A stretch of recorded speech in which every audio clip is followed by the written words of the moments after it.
bahwa bertarekoh itu adalah mempunyai satu tujuan yang tujuannya itu tidak mudah, meskipun simpel untuk dikatakan tapi sulit untuk diamalkan. Itulah yang dikatakan zikir bertarekoh, meminta, memohon kepada Allah agar diberikan hidayah, petunjuk, taufik dan tuntunan agar kita itu menjadi orang yang selalu ngabdi kepada Allah Subhanahu wa taala dengan segala ikhtiar dan doa. Alhamdulillah oleh Allah Subhanahu wa taala diberikan petunjuk, hidayah, taufik, dipertemukan kita dengan yang namanya thariqah, dengan guru-guru mursyid. Sejatinya mereka itu ada, meskipun tidak ada di pandangan mata, namun mereka selalu ada agar selalu berkhidmat kepada Allah, beribadah, ingat kepada Allah, lahiriah maupun batiniah. Lahiriahnya apa yang kita kaji dari awal sampai pada malam hari ini, itulah ibadah lahiriah kita. Batiniahnya dilakukan dengan ikhlas. Apa yang kita dapatkan, berzikir, berwasilah, berkhojaka, semuanya itu adalah ibadah lahiriah. Batiniahnya yaitu ikhlas. Ikhlas dengan apa yang telah kita amalkan. Seandainya sholat, maka jangan berat hati dengan sholat itu, harus ikhlas meskipun 1-2 rakaat sholat sunnah, apalagi sholat wajib. Sayang kalau tidak diikhlaskan. Maka ditekankan oleh beliau Al-Habib Muhsin dalam catatannya bahwa thariqah itu adalah agar kita itu selalu ingat kepada Allah, lahiriah maupun batiniah. Dan kita tidak akan mampu melakukan keikhlasan itu tanpa bimbingan seorang guru. Tanpa rahmatnya Allah Subhanahu wa taala, yang diberikan rahmat itu tidak secara langsung kepada diri kita, karena ada orang yang lebih dekat daripada kita, yaitu guru-guru kita itu, yaitu guru-guru mursyid.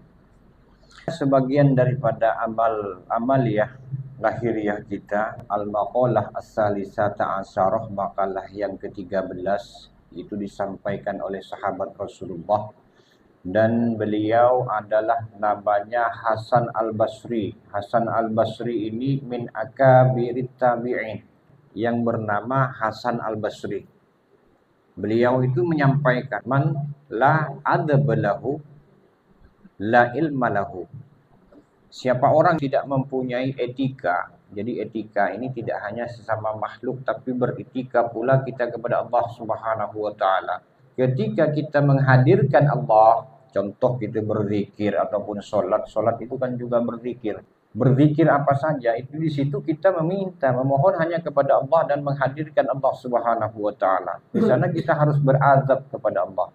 Sebagaimana azab kita itu kepada orang-orang tua kita atau kepada guru-guru kita atau orang-orang pemerintah, bagaimana kita beradab kepada mereka.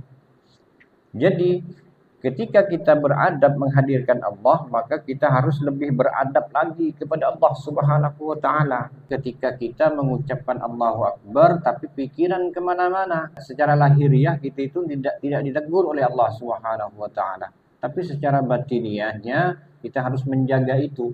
Man la adab lahu, ketika orang itu tidak mempunyai adab, etika dalam beribadah, menghamba kepada Allah Subhanahu wa taala, wa ma'al khalqih, dan etika ini tidak hanya dengan Allah, juga kepada makhluk-makhluknya Allah. Yang kecil beradab kepada yang sedang beradab kepada yang besar, yang muda beradab kepada yang tua pun beradab kepada yang muda. Duduknya, ketika berdirinya, ketika orang tua di bawah, itulah yang dimaksud dengan etika. Maka ketika orang itu tidak mempunyai sopan santun, adab, tidak mempunyai etika, la ilma lahu, sebanyak apapun ilmu yang dia miliki itu tidak akan ada gunanya. Seumpama kita tengah sembahyang sujud, kemudian dilangkahi oleh orang yang hafal Quran, hafal hadis, atau hafal semua kitab-kitab hukum itu, otomatis dia itu tidak akan ada harganya. Lalu kemudian timbul kalimat bahwa beradab itu lebih tinggi daripada ilmu. Maksudnya Jangan sampai salah paham. Jadi azab itu wajib mempunyai ilmu loh. Jadi yang terdepan itu memang ilmu. Kemudian azab. Yang dimaksud mengedepankan ilmu azab daripada ilmu adalah ilmu ini terbagi. Ada ilmu azab, ada ilmu Al-Quran, ada ilmu zikir, ada ilmu hadis. Kemudian ilmu hukum, ilmu beretika. Jadi yang harus kita amalkan, yang wajib kita amalkan itu adalah ilmu azab dulu. Mungkin salah satu di antara kita itu kan ada yang ada yang jadi guru, ada yang jadi ustadz, atau jadi kiai. Tentunya yang diharapkan oleh seorang guru kepada seorang murid itu pertama itu bukan nilainya, tapi beradabnya dia. Dari awal dia masuk pesantren sampai akhir tidak mempunyai adab. Andainya dia itu mempunyai peringkat yang luar biasa, tapi dia tidak mempunyai adab, maka tidak dianggap sebagai murid yang berprestasi. Tidak akan mungkin dianggap seperti itu oleh seorang guru. Tetap kecewa guru itu. Sayangnya anak itu pintar tapi tidak beradab. Apapun punya orang, makanan, apa duit, aku diambil. Itu artinya kan tidak beradab namanya. Kemudian selanjutnya waman la sabara lahu la dina lahu. Ketika orang itu tidak mempunyai satu kesabaran, la dina lahu, maka orang itu dianggap tidak mempunyai agama. Seperti contoh mendapatkan satu ujian, ditipu atau dihina atau dicaci maki oleh sesama. Itu dia tidak mempunyai satu kesabaran, tidak sabar dengan hal-hal yang demikian. Maka dia itu dianggap tidak mempunyai agama. Seandainya dihina oleh orang terus ditabraknya pakai mobil, orang itu mati. Ciri khasnya orang yang beragama itu adalah orang yang sabar.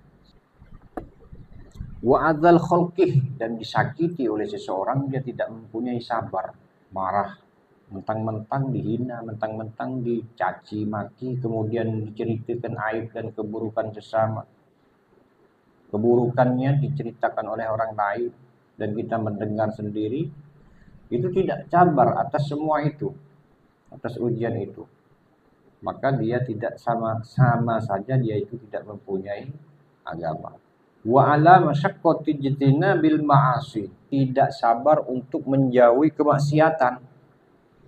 Lihat kawan ngomongi orang santai, kejahatan orang, kemudian kita tidak sabaran untuk mengikuti juga, membantu, tidak sabar gitu itu. Akhirnya kita ngikut-ngikut ceritakan juga. Maka ketika orang itu tidak sabar untuk menahan yang kemaksiatan tersebut, maka dianggap orang itu ladina lahu, tidak mempunyai agama. Apa yang mau ditampakkan dalam Islam itu ketika kita tidak mampu untuk menahan kemaksiatan. Jadi tidak ada bedanya antara Islam dengan agama yang lain, kan begitu. Wa ala ada'il faraid, untuk melaksanakan sholat zuhur, asar yang wajib-wajib 5 waktu siang maupun malam itu kan tidak mudah. Sangat tidak mudah dan perlu kesabaran yang tinggi itu. Tiba-tiba tengah kerja nyaman, tengah ngomong-ngomong nyaman, tengah masak-masak nyaman-nyaman. Kemudian adzan. Faman la wara'alahu la zulfa lahu. Ketika orang tidak mampu untuk menjaga dirinya dari sesuatu yang haram dan subhat, maka tidak ada keberuntungan. Kemudian ruwiya anna rajulan min bani Israil kharaja ila tulabil ilmi fabalagha dzalika nabiyahum fa ba'atsa ilaihi fa'atahu alaihi salam. Ada seorang laki-laki, seorang pemuda dari golongan Bani Israel, kharaja ila tulabil ilmi, seorang laki-laki itu keluar untuk menuntut ilmu. Anggaplah kalau sekarang itu pergi sekolah atau pergi ke pesantren. Fabalagha dzalika nabiyahum alaihi salam. Kemudian sebelum berangkat dia matur atau sowan kepada Rasulullah sallallahu alaihi wasallam, kepada Nabi. Pergi lo dia menghadap Rasulullah sebelum dia berangkat mencari ilmu.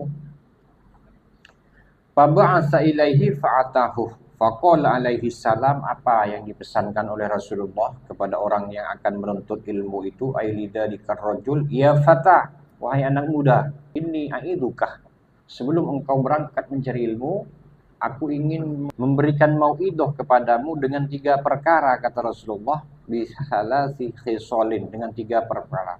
Fiha ilmul awwalin wal akhirin, khafillaha fis sirri wal alaniyah. Pertama, khafillaha fis sirri wal alaniyah.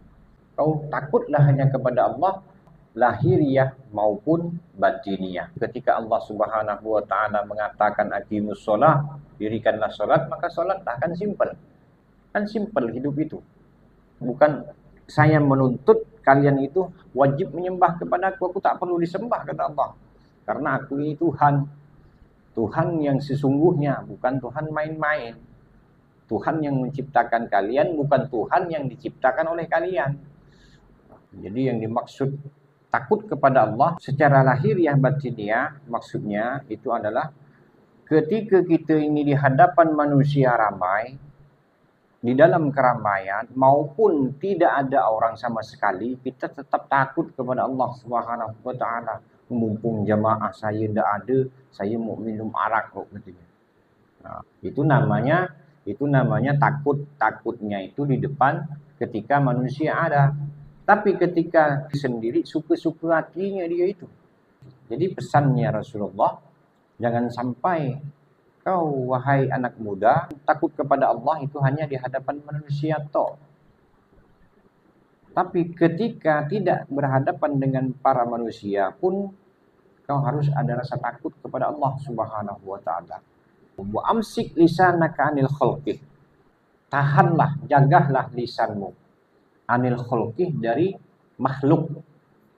La tadhkuruhum illa bi khairin. Jangan kau sebut makhluk-makhluk sesamamu, temanmu, orang tuamu, anakmu, keluargamu, jangan kau sebut-sebut mereka illa bi khairin, kecuali dengan baik-baik.